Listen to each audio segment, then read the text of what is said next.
He is the Democratic leader in the Senate. Just a wonderful person, strong supporter of workers' rights and just justice and what should be done in our state, and is trying every day to fight what's happening in our state. I can't imagine having to go to work every day and deal with what you have to deal with. It's like overwhelming. So without further ado, the state senator from this area, Jen Shilling.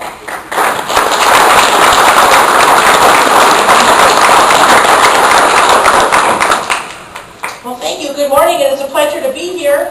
And yes, welcome to, I guess it's kind of the kickoff of parade season for elected officials. I actually had my first one in January, a snowmobile parade. And today my family, the boys and I are here, and we're heading down to Prairie du Chien for their big parade. But yes, La Crosse has a big parade. So I kind of feel like a giant leprechaun, because if you own green pants, you certainly need to wear them for a St. Patrick's Day parade.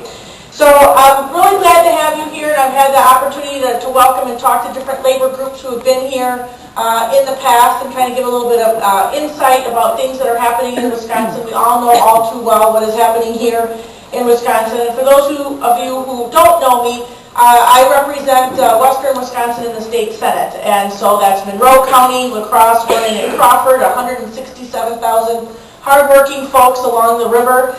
And because of you and your hard work, I am here as a senator and as the minority leader, because I was one of those that was successful in the 2011 recalls.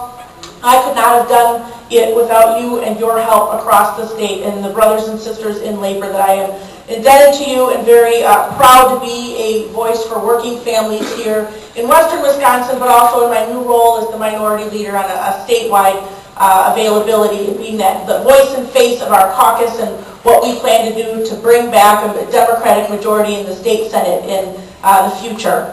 A little over a year ago, I was sworn in as the new Senate Democratic minority leader, and I talked a lot about my sincere desire to reach across the aisle and work with my Republican colleagues on issues such as investment in our infrastructure, improving workplace conditions, and supporting working men and women across this state. I was hopeful that we could overcome the bitter partisanship over the last several years.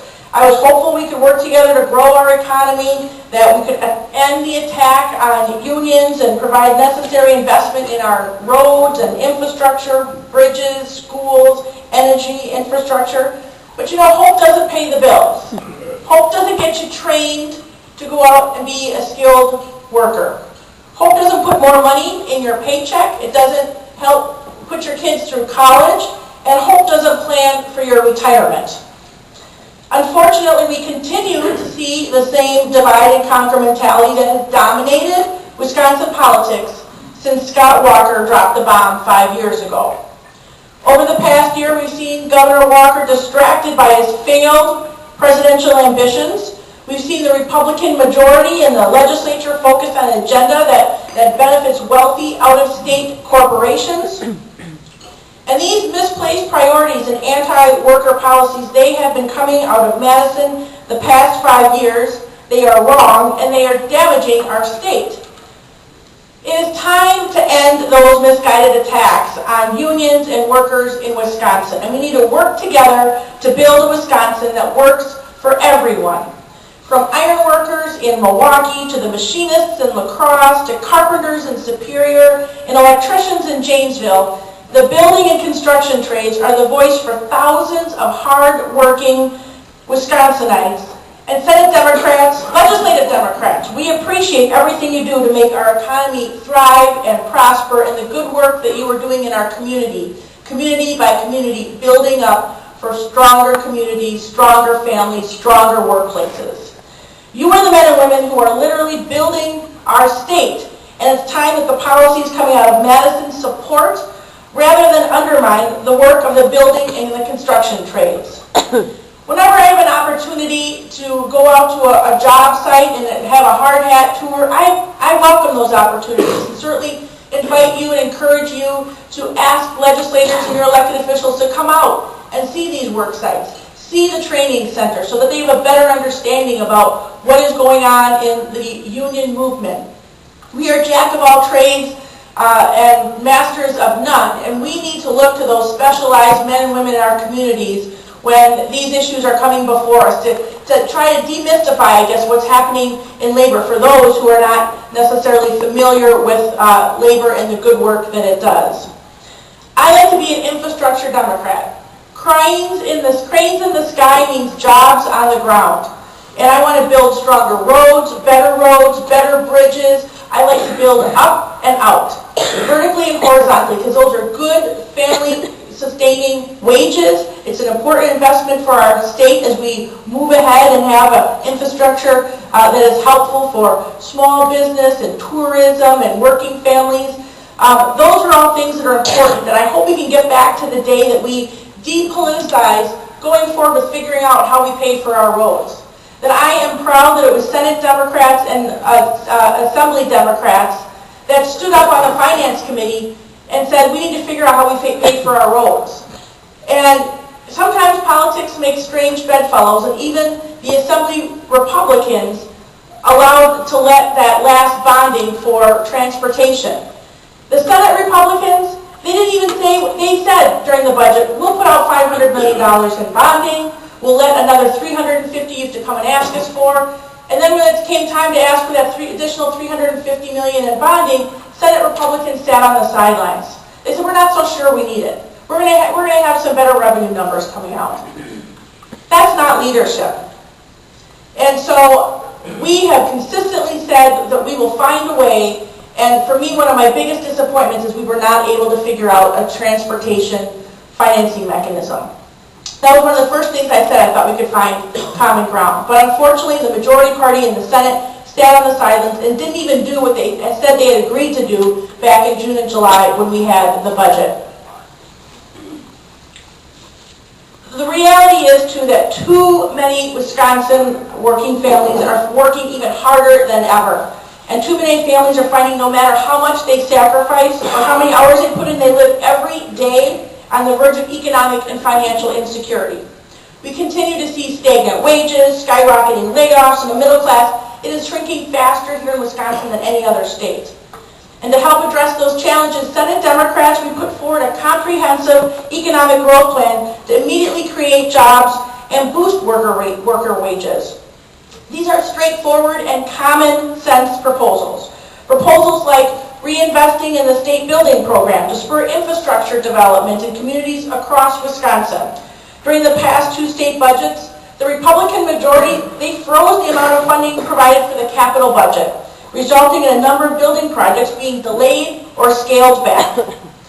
Senate Democrats, we were also committed to securing that stable long-term transportation funding solution so we have the resources to maintain and upgrade our roads, bridges, ports, and other important infrastructure projects, including broadband.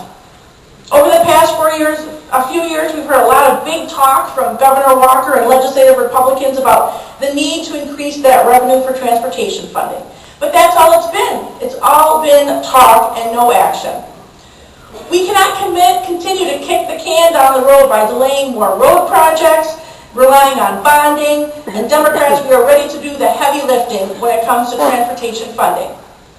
We're also committed to protecting workers' compensation and unemployment insurance. These are long-standing programs that have been supported by Democrats and Republicans for years, provide important benefits to workers who are injured or laid off. Wisconsin has a well-respected process of relying on the Workers' Compensation and the Unemployment Insurance Advisory Councils to recommend any changes to these programs, and we must continue to listen to those recommendations from the councils instead of ignoring the council's recommendations and infusing partisan politics into the process. There are a lot of things I can point to in this last legislative session that I find disappointing, misguided, missed opportunities. But one of the things that I can point to in working with labor recently past the legislative committees was that workers' comp. That the council was that approved upon, agreed upon workers' comp plan that in the last year we had a plan that was moving forward that didn't have the necessary buy-in from labor and from others.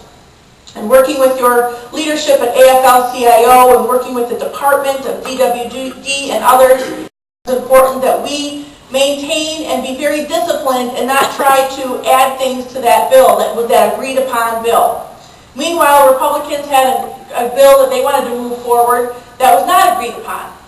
And I was really working very, very hard with leadership to make sure that that bill did not go forward, the unagreed upon, the not agreed upon bill, but the agreed upon bill, and that we would not decorate it up with other things that we wanted, kind of like a Christmas tree, and hang those ornaments on it. And I'm pleased that we got that through both houses this year. And yes, it was a compromise.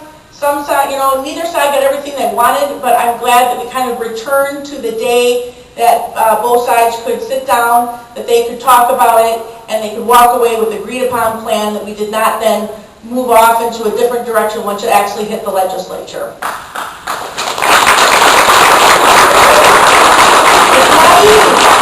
It is not easy working with these folks right now in Madison. We must also work to restore the prevailing wage laws to ensure that the more of your hard-earned money stays in your pockets. That strong prevailing wage laws are critical for the growth of high-skilled private sector construction jobs. And if you look around La Crosse, you'll see a lot of cranes. I am excited that we have had a lot of investment in new buildings and new growth here in downtown. Just yesterday I was over at the groundbreaking of some things that are happening with our Boys and Girls Club. La Crosse continues to be a very robust community as far as some of the new construction that's happening downtown and other jobs, if it's with our schools, our healthcare facilities, and that's good for labor with the skilled trades that will come in and be those subcontractors to those jobs. And I'm proud to see that we continue to see really strong growth and development in downtown in the La Crosse area.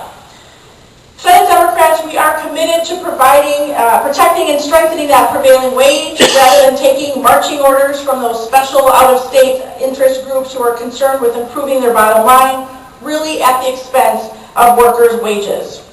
We also remain steadfast in our support for collective bargaining rights to improve worksite safety, ensure job training availabilities and opportunities, and again, to increase wages. These proposals seem pretty straightforward and common sense to me, but the current Republican majority in Madison, they just don't seem to get it. They don't seem to agree.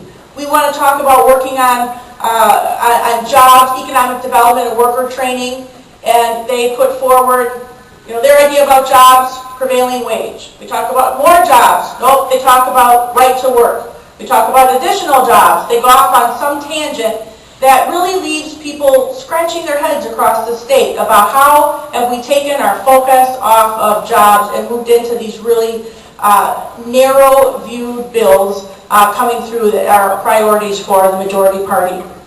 But as I look ahead at the rest of the year and the next legislative session, there are many battles on the horizon and many opportunities for us ahead. The Senate has one day left in session. We're on the floor on Tuesday. We don't have the calendar yet to know exactly how many bills are going to be up and if it's going to be a day full of hot topics and hot misguided priorities that are going to cause a long day on the floor. But as I look ahead to 2016 and 2018, I am optimistic about the future. I am optimistic because Senate Democrats remain focused on growing our economy, moving Wisconsin forward by supporting really common sense proposals and policies that do encourage job creation, increase family wages, and are strengthening our communities. Construction jobs, utility investments, road construction, infrastructure in our universities. Those are the things that we care about and we will continue to fight for. I'm optimistic because as the leader, we are out recruiting great, hardworking candidates because we're three seats shy in the minority. And so I have my eye on the prize of 2016, 2018, and 2020 for that next redistricting battle. And we need to have great candidates in the areas that we recruited, and we've got a strong candidate in the 18th Senate District, which is the open seat in the Oshkosh-Fond du Lac area with Mark Harris. We have a candidate up against Tom Tiffany in northern Wisconsin, if you're from up there, yep, and Dave Palashek. We've got a candidate over against Sheila Harsdorf, Diane O'Dean, who's running in northwestern Wisconsin. And we're not done. We are not done. We've got some other conversations going on with candidates, and I hope we'll have some good news coming in the next couple days with additional announcements. And so We are going to be on the offensive. We're going to be smart. We're going to be strategic. And as my first year really at the helm, I have spent a lot of time outside of the building meeting with our friends in labor, meeting with our friends in road construction and the operating engineers. We're meeting with these friends that maybe in the past we may have had some fractured relationships, but I've always been one that believes that relationships is that way to build trust, is that way to partner and collaborate toward an end goal. And so I'm meeting with a lot of those business managers and others to say, look, we have a new landscape in Wisconsin. We've seen some changes to campaign finances. We've seen changes to election law. What are some of those new avenues and routes that you can be helpful and supportive of our efforts? And we're going to continue to have those relationships and meetings and talk to them and find that common ground and build towards that Democratic majority, because winning begets winning, and we need to start winning. We need to make sure that we can tell the coalition that support Democrats that we got to make them believe. We got to make voters believe that we can be the grown-ups in the room, that we can govern, that we can put forward an agenda that helps all, build an economy that works for everyone here in the state of Wisconsin. So we will continue to fight those Republican attacks on organized labor and working men and women. And I want to emphasize those 2 points, that Senate Democrats, we stand firmly in support of organized labor and strengthening collective bargaining rights. We stand with you. And I am proud, since being elected in 2000, to have a 98 or 98% voting record with labor. That means a lot to me, and I thank you for your support. I also want to make sure that you know that Senate Democrats, Legislative Democrats, Assembly, Senate, we are committed to investing in those infrastructure projects to ensure safe workplaces and creating job opportunities for our hardworking men and women across the state. I've had a lot of conversations lately with the men and women of AFSCME who are working in our correctional facilities. I've toured correctional facilities. I was just up north at Lincoln Hills, and what is happening with staffing shortages is criminal in our correctional facilities. And we haven't seen one sense of urgency from the majority party to do anything about it since these things have come to light. And I meet with these correctional officers off-site because they're worried about keeping their jobs, about the tough things that are expected of them. And it boggles my mind that we cannot expect these hard-working men and women to be able to balance work in a very difficult and dangerous and stressful environment and then go home and compartmentalize that. It doesn't affect their family, doesn't affect relationships. They can't do it. They're getting jammed when they want to sign out for work and they're told they got to work another 8-hour shift. They got to work 16 hours. They're understaffed as it is.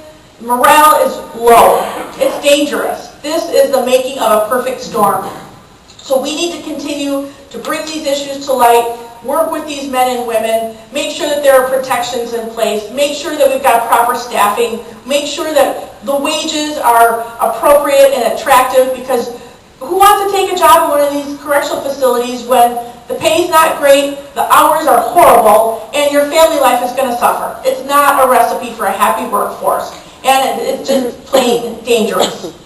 So I hope as we look ahead, these are the issues that we're going to continue to talk about as Democrats. As you're out there doing the good work in these communities and helping my friends so we can build these Democratic majorities and helping build stronger communities, I thank you.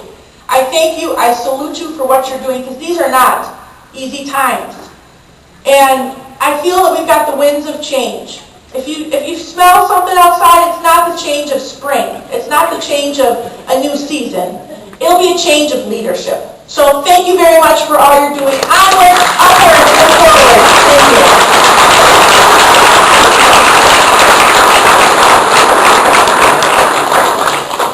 Is there anyone who has a quick question before the senator becomes a break? Yep, in the back. Jennifer, have you ever riding back right along with us in the plow trucks? I don't think I have ridden in a plow truck. Just send me your Madison, contact the city of Madison. All right. I've done a lot of different with some police officers and sheriffs. Gone and, like I said, kind of toured some correctional facilities and other things. I like to do a day in the life, but I'm always open to have those experiences and kind of know and walk in your shoes for a day and the responsibilities and the work that you do. So thank you. You mentioned recruiting other candidates, and you mentioned Mark Harris. Is that bill to block him from running? Is that completely done, or is there a chance that's going to show up on Tuesday? Yeah, no, that has actually passed. For those who maybe don't know, Mark Harris is the county executive over Winnebago County who is running for that open state Senate seat, a very good candidate, hardworking, and was fired up to run before it was even an open seat when Rick Budek's retired. The Senate Majority Leader Fitzgerald is nervous. He sees a threat by Mark Harris, and he introduced a bill that would only affect Mark Harris, that would say if you're a county executive and you're running for Senate, that you cannot serve in both positions. Mark Harris's county exec term, I believe, is a 4-year term, and he's up in April. So if he wins, when he wins, if he wins in November, he wanted to complete his term in April. Have a 4-month transition, which we've had Republican senators who've been elected to county exec, and they were asked to stay to help with the budget vote. The hypocrisy is so thick in Madison.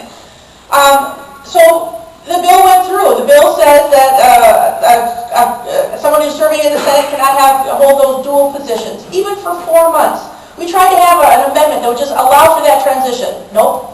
I said, you know what then? How about we have an amendment that says you can't collect both salaries? Maybe you can't collect the Senate salary. The majority party said, nope.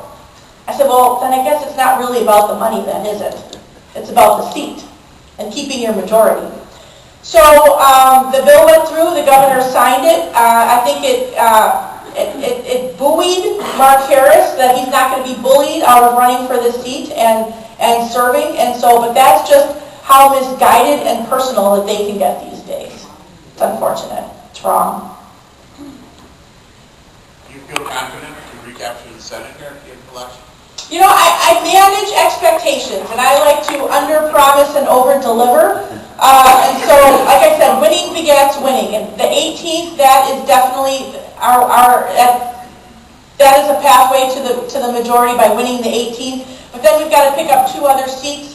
And you know, if it's in this election cycle or in 2018, when we've got other senators, the 17th Senate District, the old D.L. Schultz seat will come back into play. So. This is my first election at the helm as the minority leader, and so I want to be smart, I want to be strategic.